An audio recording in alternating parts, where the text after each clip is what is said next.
شہید Ebrahim Raisi کے اوپر مختلف جگہوں پر تعزیتی ریفرنس کا انعقاد بھی کیا جا رہا ہے، اور جس جگہ میں موجود ہوں یہاں پر ایک مشہور و معروف سماجی اور سیاسی شخصیت جو ہیں پیر نوبہار شاہ، کون ان کے نام سے متعارف نہیں ہو، ان کے ساتھ ہم اس وقت موجود ہیں.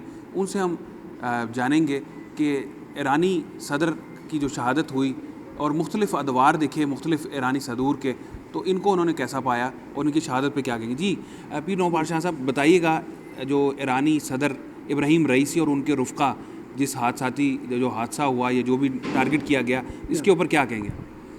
بسم اللہ الرحمن الرحیم. آپ نے بڑا ریلیونٹ سوال کیا تھا. آج کا برننگ ایشو ہے، تو اس میں جو کچھ یہ ہو رہا ہے ایران کے ساتھ، جو ہی انقلاب ایران آیا تب سے لے کر اب تک وہ قربانیوں کا، وہ ظلم و بربریت کا، مخالفین کا دہشت گردی اور ظلم، معاشی حوالے سے، معاشرتی حوالے سے، سماجی حوالے سے، سیاسی حوالے سے اور فوجی حوالے سے، ہر طرح کی معاشی اور بدماشی ان کے ساتھ کی جا رہی ہے. ان کے بعد اس کے باوجود آپ دیکھ لیں کہ اتنے ظلم اور باربریت کے باوجود، پابندیوں کے باوجود ایران ہر اگلا دن ترقی پہ ترقی کر رہا ہے کہ نہیں کر رہا ہے. معاشی وسائل سے بھی ترقی کر رہا ہے. ٹھیک ہے، انہوں نے اپنے کچھ فضولیات کو کنٹرول کیا، اچھی بات ہے، لیکن ٹیکنالوجی کے حوالے سے وہ اتنے اچھے چل گئے کہ ان کے ڈرون جو ہیں وہ رشیا اور امریکہ کے اور اسرائیل کے اور چائنا کے ڈرون سے اچھے ہیں.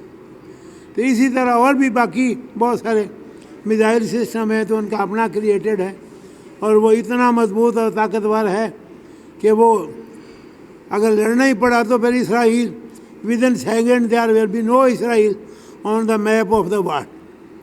لیکن کیونکہ ظلم نہیں کرنا ہے، جو لڑ رہے ہیں ان کے ساتھ لڑنا ہے.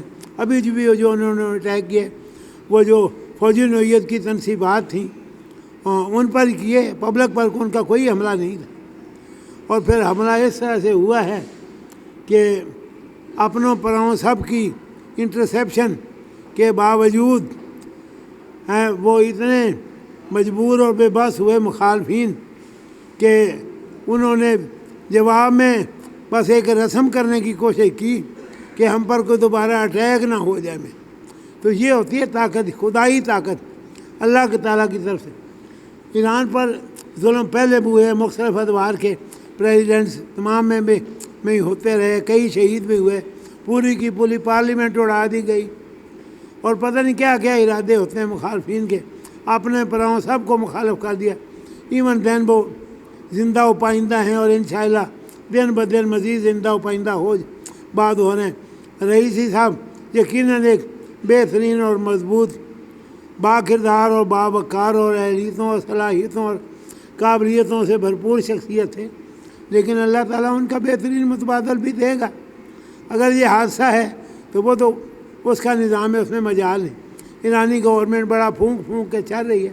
انہوں نے ابھی کچھ اس طرح سے نہیں ڈکلیئر کیا کہ یہ حادثہ ہے یا کوئی اٹیک ہے. اگر یہ اٹیک ہے تو پھر یہ ظلم کی انتہا ہے، اور اس کا بدلہ امریکہ بہادر اور اسرائیل کو چکانا ہوگا انشاءاللہ. اور وہ جلد، اگر یہ ایسا ہوا، میں تو چاہتا ہوں خدا نہ کرے کہ یہ حملہ ہو، یہ حادثہ ہی بن جائے، ورنہ پھر اس کی ٹھیک ہے قیمت ہمیں کافی مشکل ادا کرنی پڑے گی. اب ہمیں سے مراد مسلمانوں کو، شیعوں کو، ایران کو بالخصوص. لیکن وہ پھر جب وہ ہوتا ہے، پیسہ ہوتا ہے جان کا صدقہ، اور جان ہوتی ہے عزت کا صدقہ. یہ عزت کو چیلنج کیا گیا ہے، تو جہاں عزت کی بات ہے پھر سر کٹانے پڑتے ہیں، پھر حسین بننا پڑتا ہے.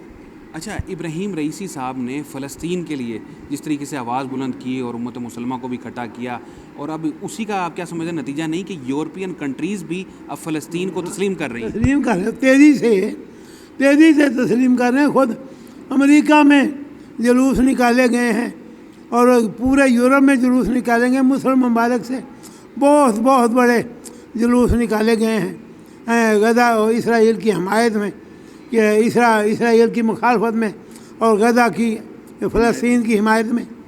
تو یہ ہوتا ہے انسانیت جہاں کہیں ہو، وہاں گورنمنٹوں کے تو کوئی اپنے اور ایجنسیوں کے اپنے کردار ہوتے ہیں.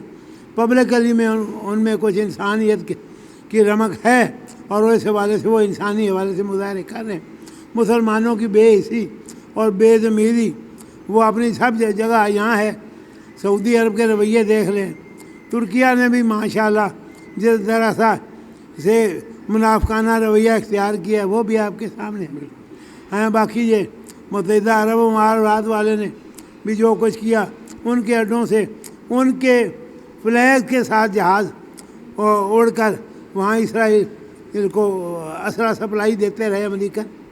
تو اس طرح ایسے یہ وہ مسلمان ہیں کہ جنہیں دیکھ کے شرمائے یہود۔ وہ کہتے ہوں گے نا، یہ دیکھو جی یہ مسلمان ہیں، یہ اپنوں کے خلاف ہماری مدد کر رہے ہیں۔ یہ میں ہاں یہ تو غدار جو ہوتا ہے وہ اپنوں کے لیے غدار ہوتا ہے، وہ اپنے آپ کا اپنی عزت و ناموس کا دشمن ہوتا ہے۔ جو یہ کرتے ہیں کب ان کی باری ان کی 2% کی حیثیت نہیں ان کے سامنے۔ وہ کہتے ہیں یہ تو ایران تھا جو ہمارے سامنے ڈٹ گیا، یہ بیچارے تو پہلے ہی ہمارے غلام ہیں۔ تو اللہ تعالیٰ انشاءاللہ ایران کو کامیابیوں کامرانیاں ہیں اور ہوں گی، اور امت مسلمہ یہ امام زمانہ کی آمد کا ماحول بقول علماء بن رہا ہے۔ کافی نشانیاں اس طرف تیزی سے بڑھ رہی ہیں، اور پھر ظلم جو ہے وہ ظلم ہے، اس نے بڑھنا ہے۔ اور وہ سورج والی مثال پہلے میں نے وہ ایک شعر کی صورت میں دی ہے، دوبارہ وہ پڑھ دیتا ہوں کہ شب کی قسمت میں شب ہوتی ہے ظلم اور ظلمت، شب کی قسمت میں لکھا ہے گزر ہی جانا، راہ سورج کی کہاں روک سکے اہل ستم۔ سورج اپنے وقت کے مطابق چل رہا ہے اور وہ چڑھتا رہتا ہے اور اپنی تمازتیں دکھاتا رہتا ہے۔ اور ایران اس وقت عالم اسلام میں اور مخالفین کے لیے ایک مضبوط اور تمازت سے بھرپور سورج بن چکا ہے۔ پیر نوبہار شاہ صاحب ہمارے ساتھ موجود تھے۔ ان کا یہ کہنا ہے کہ ایران اس وقت مثال ہے تمام امت مسلمہ کے لیے۔ تمام امت مسلمہ کو چاہیے کہ وہ یکجا ہو کر آواز بلند کریں۔ تو یقیناً امریکہ کیا کوئی بھی ایسا ملک جو اسلامی ممالک کے خلاف میلی آنکھ سے دیکھ رہا ہے، اس کی آنکھ کو کچلا جا سکتا ہے۔ اور فلسطین کی بھی آزادی دور نہیں، اور امام زمانہ اجل اللہ تعالیٰ فرجہ شریف کے بھی جو ظہور کا وقت قریب آ رہا ہے، اور یہ اسی کی نشانیاں ہیں۔ اجلال حیدر زیدی کو اجازت دیجیے، اللہ حافظ۔